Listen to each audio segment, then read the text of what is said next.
जैसे हमें बाजार जा रहे हैं, हम इत्र लेना है तो पार्श्व में बहुत सी दुकानें हैं, तो हम लुभायमान होकर खड़े थोड़ी हो जाते हैं, क्योंकि हमारा पहले निर्णय कि मुझे इत्र लेना है। तो सब क्रॉस करते चले जाते हैं, इत्र की दुकान में गए, इत्र लिया, चले आए। ऐसे हमें चलना है संसार में। हमारा लक्ष्य है भगवत मार्ग, प्रिया प्रीतम। अब वहाँ कुछ भी संसार का आकर्षण, तो हम उसमें आकर्षित थोड़ी हो जाएंगे। और हम तो श्री जी से प्रार्थना करते हैं, ये जो लोग परिवर्तित हो रहे हैं, जो लोगों को आनंद की अनुभूति हो रही, ये हमारे द्वारा नहीं हो रही, हमारे प्रभु के द्वारा हो रही।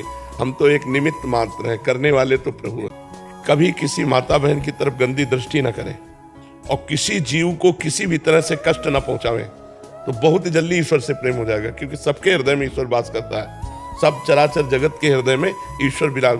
जैसे हाइड्रोजन जल रहा है तो बिजली से, पंखा चल रहा है तो बिजली से, माइक चल रहा है तो बिजली से। गुरु उपासना में रत रहे और चिंता छोड़ दे और चिंतन करना लगे। कब मुझे स्थिति प्राप्त हो, कभी ना प्राप्त हो। मुझे वर्तमान देखना है कि प्रिया प्रीतम के चिंतन में जा रहा है कि नहीं। जो हितजू ने आदेश किया है, श्याम श्यामापद कमल संगी सिर नायो, तो रसिकों की चरण रज रसिकों का संग और उनकी बताई उपासना का रंग अपने आप रसिक बना देगा। भगवान की कृपा से ज्ञान प्राप्त हो जाए तो हम जीवन मुक्त हो जाए, नहीं बार बार जन्म मरण का चक्र बना रहेगा। क्योंकि शुभ अशुभ कर्म होंगे और शुभ अशुभ कर्म से शुभ अशुभ गतियां होंगी, बार बार जन्म बार बार मरण होता रहेगा। नाम जप करो, नाम कीर्तन करो, भगवत सेवा करो, सत्संग सुनो, शास्त्र स्वाध्याय करो, यही उपाय है इस जड़ता का नाश करने के लिए।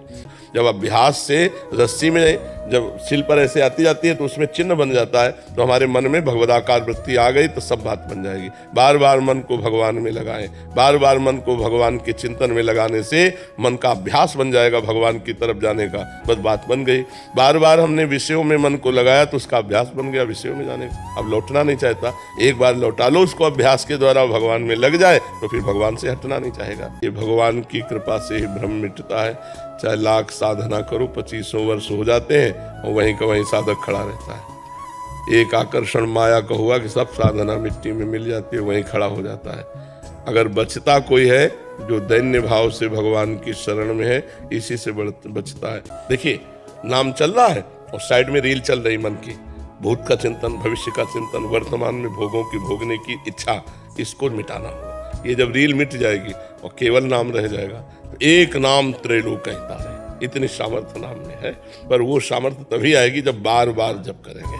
तो जब हमारा चिंतन भागवतिक भगवदाकार वृत्ति हो जाएगी, आर्त भाव होगा और दैन्य होगा, तो कोई एक नाम उच्चारण करो, उनके सब अनंत नाम है, अनंत नामों में कोई भी एक नाम उच्चारण करो, उसी से भगवत प्राप्ति हो जाएगी। भोगेश्वर प्रसक्ता नाम तया प्रहत चेतसाम व्यवसायत्मिका बुद्धि समाधो न विधीयते।